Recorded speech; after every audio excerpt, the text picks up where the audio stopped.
Coucou les merveilles, c'est Chloé. Je vous présente aujourd'hui le Vision in the Liminal Space de... Alors, qui c'est qui a fait ça? C'est Barbara Winsnert et les illustrations, je vais pas les peler parce que je vais mal les peler. Cette créatrice, c'est la même, c'est celle qui a fait le Way Home Tarot que je viens de vous présenter. Alors franchement, si je l'avais pas vu écrit, le nom, j'aurais pas deviné que c'était la même créatrice. Vous avez des univers qui sont très différents. Je pense, bah, c'est dû au fait que c'est pas la même personne qui a fait les illustrations. On est vraiment dans deux univers bien différents et je trouve ça super du coup. Parce que je trouve que du coup, la créatrice a fait preuve d'une vraie créativité, elle nous transporte dans un autre univers et je trouve que c'est vachement appréciable. Après, les deux fonctionnent super bien ensemble. Je sais qu'il y a pas mal de gens qui aiment bien associer un tarot avec un oracle du même auteur. Ben là, vous pouvez vraiment le faire. Moi, c'est ce que je fais. J'utilise les deux ensemble. Ils se complètent vachement bien. Ils sont top. J'adore. Autre truc quand même sympa, c'est le peu de place qu'ils prennent. Là, je peux avoir dans mon sac, parce que j'adore, moi, toujours avoir des jeux dans mon sac. J'en emporte toujours avec moi. Ben, là, en fait, je peux avoir un tarot et un oracle dans mon sac. Vous voyez, ça prend pas beaucoup de place. Ma petite main arrive à attraper les deux. Et ça, c'est compliqué avec les jeux qu'on retrouve en mass market. Les boîtes sont plus importantes, notamment pour les tarots. Vous avez en général de gros coffrets et c'est pas hyper pratique à transporter en fait. Ça prend de la place et c'est lourd. Alors que là, bah, c'est vraiment beaucoup plus pratique. Donc ça aussi, je trouve que c'est un point fort. Euh, alors le prix, parce que sinon je vais oublier. Alors bon, forcément, on n'est pas sur un petit prix parce que c'est un jeu bah, qui ne vient pas de l'Union européenne. Donc il y a les taxes, la douane, les frais de port, etc. On est sur du 59 euros et il faudra rajouter les frais de port. Il est disponible au Salon des Arcanes, parce que voilà, je l'ai déniché pendant le Tarot Festival, mais vraiment, je regrette pas, mais alors pas du tout, d'y avoir mis le prix. Euh, je trouve que les deux, hein, d'ailleurs, ce sont des jeux qui sont d'une précision et en fait, ils sont hyper précis et en même temps, ils peuvent répondre à tout. C'est juste génial. Donc vraiment, je regrette pas du tout. Je le trouve sublime. Alors, celui-ci, il est vraiment particulier. Je pense qu'il plaira pas à tout le monde. Je trouve qu'il a une vraie créativité. Si je devais mettre un mot dessus, je dirais créativité. Il sort des sentiers battus, ce jeu. Alors, la boîte, elle est donc, c'est une boîte dure qui a un toucher un peu peau de pêche, ce qui est assez original. C'est un jeu qui est en noir et blanc, on le voit déjà sur la boîte. Hop. Alors la boîte, elle est simple, c'est comme le Way Home Tarot, vous voyez qu'on voit même le carton à l'intérieur. Alors par contre, différence par rapport au Way Home Tarot, ici on a un petit livret. Alors il est petit, il est très fin, mais il est vraiment intéressant. Je trouve qu'il permet d'avoir des prises de conscience. Chaque carte en fait est accompagnée d'une réflexion, je dirais. Et parfois, ça permet. Je trouve que c'est un jeu qui permet de faire des. Comment on appelle ça là? Des shifts, de retourner le. Je sais pas comment expliquer, je sais pas si vous allez comprendre ce que je vais dire. Euh, Ça permet de changer d'angle de vue. C'est pour ça que je parlais aussi de créativité. C'est un jeu qui explose un peu notre façon de penser habituelle et qui nous invite à avoir un regard complètement nouveau sur la situation. Moi, personnellement, j'adore ce genre de jeu. Donc voilà, le livret, alors il est en anglais, hein. Comme je vous disais, c'est pas un jeu qui a été fait en France. Vous avez le titre, c'est classé par ordre alphabétique, et puis vous avez l'explication. Et c'est original. Vous voyez par exemple ici le passage du temps, et vous avez une sorte de poème qui est proposé. Des fois, vous avez que quelques mots. Voilà, par exemple, ici, vous n'avez que quelques mots. Des fois, vous avez un paragraphe. C'est vraiment...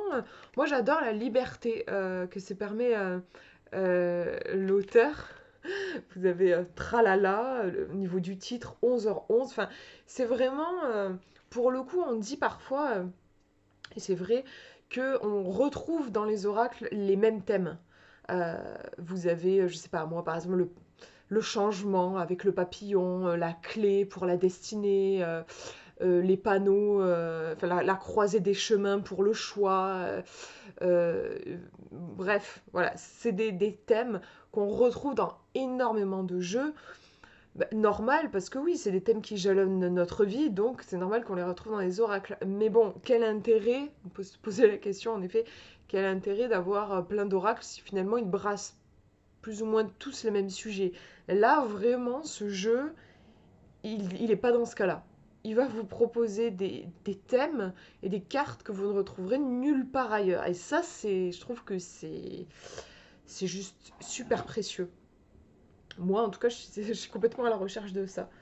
Donc au niveau des cartes, alors on a les mêmes dimensions que le Way Home, je crois, c'est exactement les mêmes. Je vous montre ça, c'est le Way Home. Ouais, voilà, on a les mêmes dimensions. Je vous remettrai le détail dans la description. Les cartes, alors au niveau de la qualité, on est sur des cartes qui glissent vachement. C'était le Way Home, c'était le cas aussi. Voilà, elle glisse super super bien.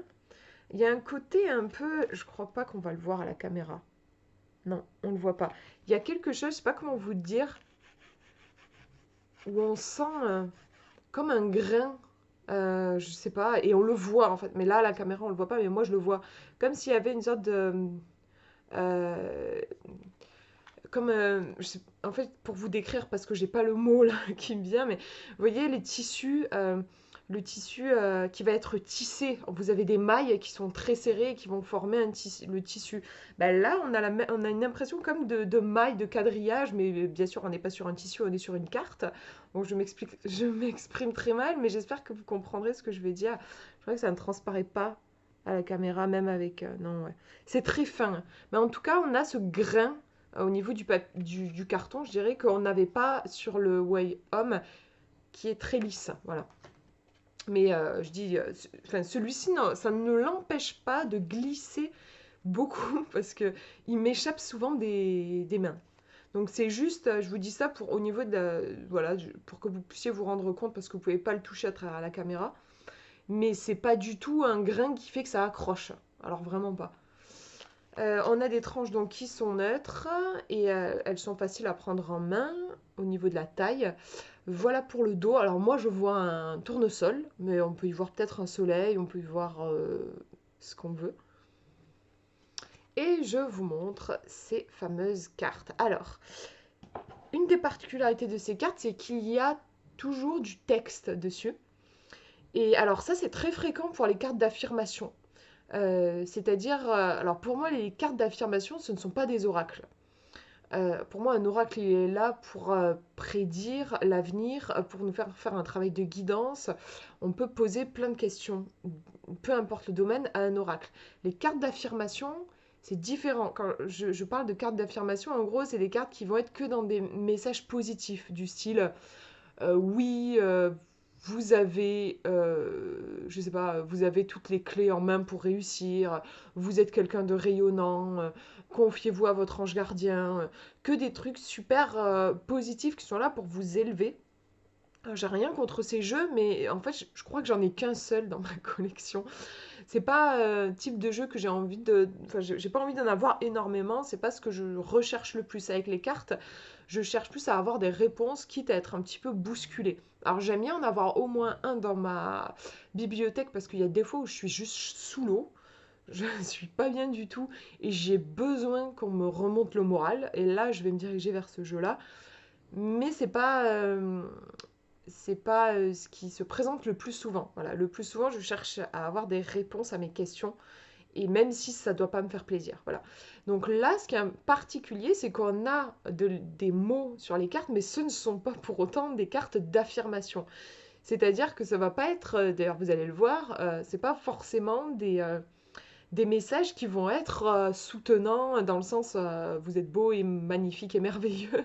Vous avez des fois des messages qui sont cash, qui peuvent être un petit peu, qui vont venir vous bousculer. Voilà. On a aussi parfois des messages un peu mystérieux, je dirais.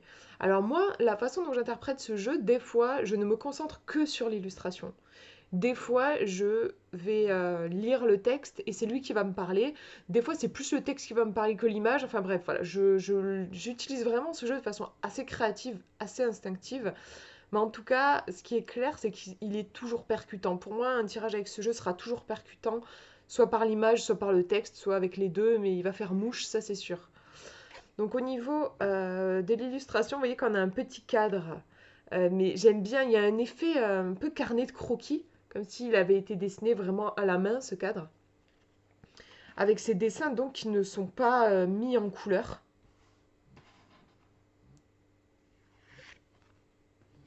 Et j'aime beaucoup.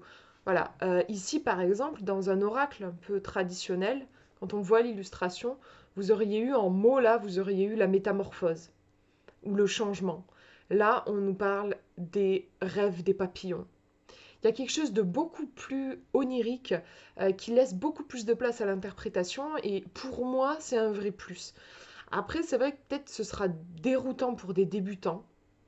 Voilà, des gens, quelqu'un qui a jamais touché à un oracle, c'est peut-être pas celui-ci que je conseillerais parce qu'en tout cas, il faut être assez à l'aise avec, enfin, faut faire confiance à son intuition, faut oser l'interprétation. Mais moi, j'adore. Pour moi, c'est infiniment plus puissant d'avoir une carte comme celle-ci qui nous parle des rêves des papillons. En fait, ça vient m'évoquer plein de choses. Ça vient même m'évoquer des sensations, ça vient m'évoquer des histoires. Si juste on me parle de changement, de métamorphose, ça va pas m'évoquer grand-chose à part le changement et la métamorphose. Je sais pas si vous voyez, en tout cas, moi, pour mon intuition, ça va être beaucoup plus fertile ce genre de carte-là. Vous voyez, ici, le fait de, enfin, casser, c'est le début, quoi. La cassure apporte un commencement. Des fois, enfin, moi, je trouve qu'elle mène à la réflexion, vraiment. Il y a parfois même de quoi... il y a un côté presque philosophique, je trouve, aussi dans certaines cartes, dans les questions qu'elles viennent nous poser. C'est un jeu qui nous fait réfléchir, qui nous rend acteurs, je trouve.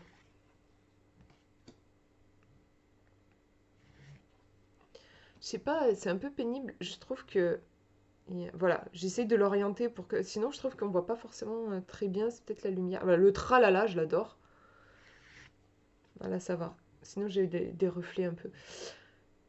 Voilà. L'énergie. Alors, celle-là, je l'adore. L'énergie qui, qui suit l'intention. Et puis, on a ce cerveau avec ses roses et tout. Alors, ouais, vous avez aussi pas mal de messages dans le livret en lien avec la loi d'attraction. Euh, Il y a des messages qui sont assez orientés aussi, je dirais, guérison et guidance. Même si on peut faire du divinatoire avec, il n'y a pas de souci, hein. Voilà, le body scan, j'aime beaucoup cette carte. Ben, je l'avais tirée quand j'étais justement en pleine remise en question.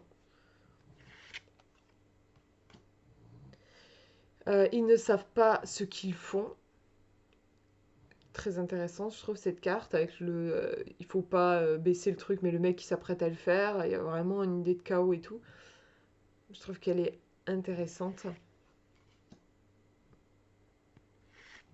Je vais pas vous commenter toutes les cartes parce que sinon la vidéo durerait très longtemps. Ouais, celle-là, elle est hard, euh, mais hyper intéressante. J'étais tombée dessus une fois. Le prix du sang, en fait. Ça parle du prix du sang, le fait qu'il n'y a pas de... Enfin, tout a un prix. Est-ce qu'on est prêt à y mettre ce prix-là? Ça parle des conséquences, que chaque acte a des conséquences. Est-ce qu'on est prêt à assumer ces conséquences-là? Enfin voilà. Mais oui, et comme je vous disais, on n'est pas sur des cartes d'affirmation positive. Clairement, il y a des cartes qui remuent.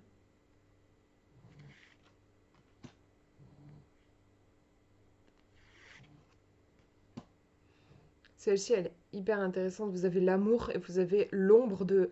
L'amour, c'est la haine. Ici, en fait, à l'envers, vous avez haine.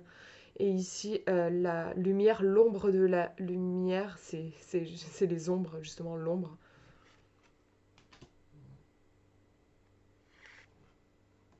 Celle-ci, je la connais bien, je l'ai pas mal tirée. Le train de l'enfer. Alors, celle-ci, moi, je l'apparente assez à l'arcane de la tour dans le tarot. Magnifique, celle-ci. J'adore.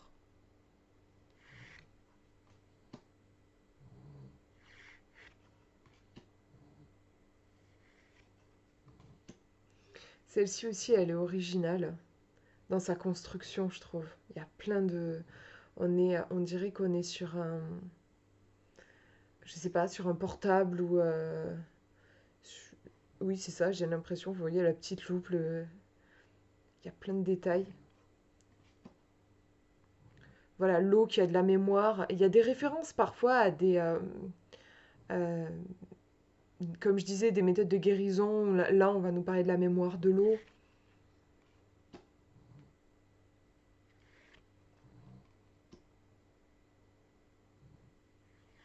Celle-là, elle est super forte aussi, hein. Montrez-moi votre visage originel, celui que vous aviez avant que vos parents soient nés. C'est énorme, je trouve. Alors là, je crois que c'est du latin. Vous avez vraiment des trucs, c'est super original. En tout cas, c'est pas de l'anglais ni du français, c'est sûr. Vous avez même des fois, voilà, des gros mots, des trucs un peu à la fois cash et qui font sourire en fait. Très intéressante celle-ci.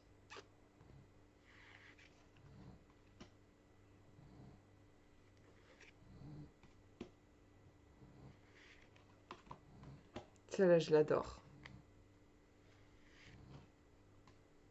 Celle-là aussi, je l'aime beaucoup.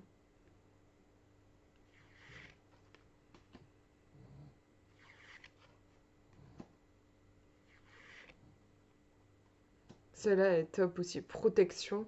Et en fait, on peut lire aucune arme, je sais pas quoi. Enfin bref, on peut lire.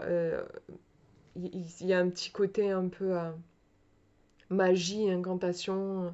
Ici, on a comme des sceaux ou des sigils. Enfin, je trouve qu'elle est classe cette carte.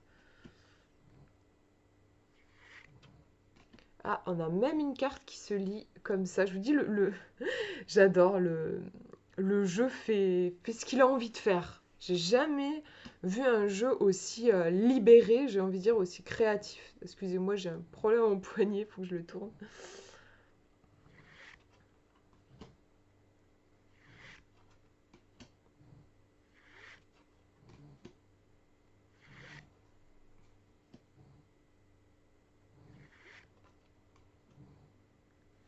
Il est original en fait. Il est hyper original ce jeu.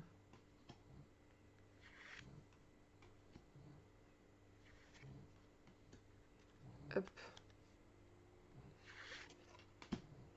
Ah voilà, je savais bien qu'il y en avait. Là pour le coup, on est vraiment sur l'écran de téléphone avec le 3h33, 3% de batterie. On n'est pas loin de que notre portable s'éteigne et le temps qui passe.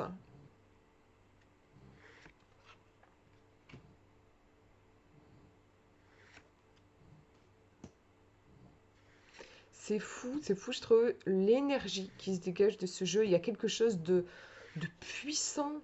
Et c'est drôle parce que c'est pas l'énergie qui se dégage du tarot. Je trouve que le Way Home, il a une énergie poétique, en fait.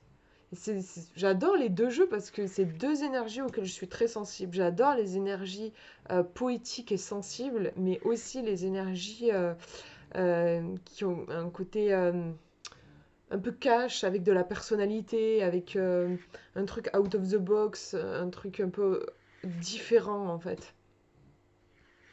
Donc le combo des deux, je suis fan, j'adore.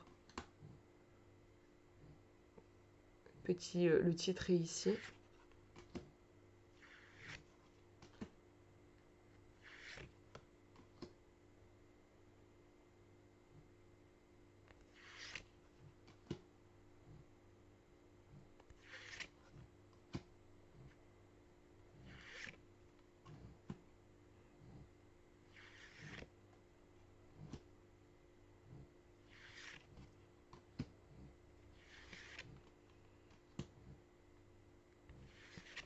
Celle-là, je l'adore, j'aime beaucoup. Je, J'y vois le côté ces fantômes qui peuvent représenter nos peurs, nos jugements, enfin les choses qui sont difficiles à accueillir. Et de justement, là, pour moi, la carte, c'est une invitation à dire ok, je vous vois et je suis contente de vous voir, je vous souhaite la bienvenue. Ouvrir et accueillir, même aux choses compliquées, plutôt que d'essayer de les dégager et finalement tout ce à quoi on résiste persiste. En gros, c'est ça. Et voilà la dernière carte. Je vais vous en tirer une pour vous lire un message dans le livret. Alors, je demande un petit conseil pour vous qui regardez cette vidéo.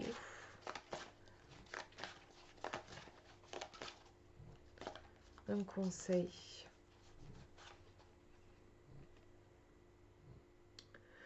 Alors, je vais le traduire parce que je ne suis pas sûre de ce que ça veut dire. Et puis, on va regarder dans le livret.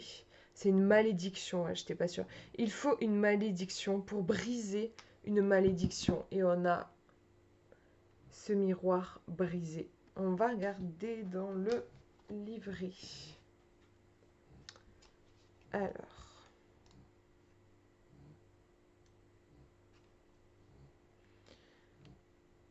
Je cherche. Parce que normalement, c'est classé par ordre alphabétique, mais des fois, il y a des titres que je... C'est bon, je l'ai trouvé. Que j'ai du mal à comprendre pourquoi ils se trouvent là exactement. Enfin bref, j'y suis. Alors, je vous fais la traduction. On va voir ça ensemble. Briser une malédiction, c'est décapiter une hydre. Lorsque l'acte même de briser l'un en crée un autre, produisant toujours plus de malédictions. Pour rendre compte de son prédécesseur, des alternatives à l'acte de briser doivent être envisagées. Tout comme la façon dont couper la tête originale à partir de laquelle toutes les autres pousses tuent le monstre, la solution est au cœur de ce dilemme. Ah, excusez-moi, j'ai perdu le truc. Ah, voilà. Le cycle qui maintient la malédiction en vie doit être complètement déraciné, exclu et désabonné. Bon, c'est pas hyper bien traduit, mais je pense que vous avez compris. C'est comme déposer quelque chose de très lourd, comme bouleverser quelque chose de très profond. Le pardon, c'est un acte de récupération de l'âme. Oui, c'est intéressant. On nous dit en gros que là, il faut retourner à la racine du problème. En gros, ça sert à rien de couper les branches.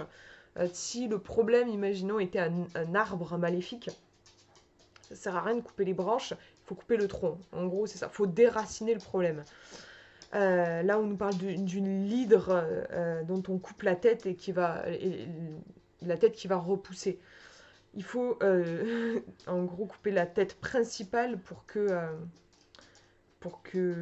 le problème s'efface vraiment. C'est intéressant parce qu'on nous parle de tête, parce que j'ai l'impression qu'il y a aussi quelque chose d'assez mental en lien avec cette carte.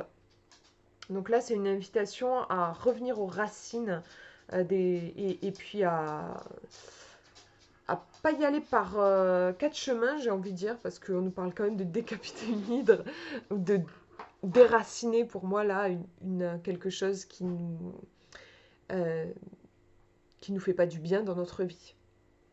Voilà pour le petit tirage. Et ben, j'espère que cette présentation vous aura plu, que cet oracle vous aura plu ou en tout cas intrigué. Je trouve qu'il est vraiment intéressant. J'aime beaucoup. Je ne vous ai pas montré le dos. On a des petites plumes dans le dos sur le dos du livret.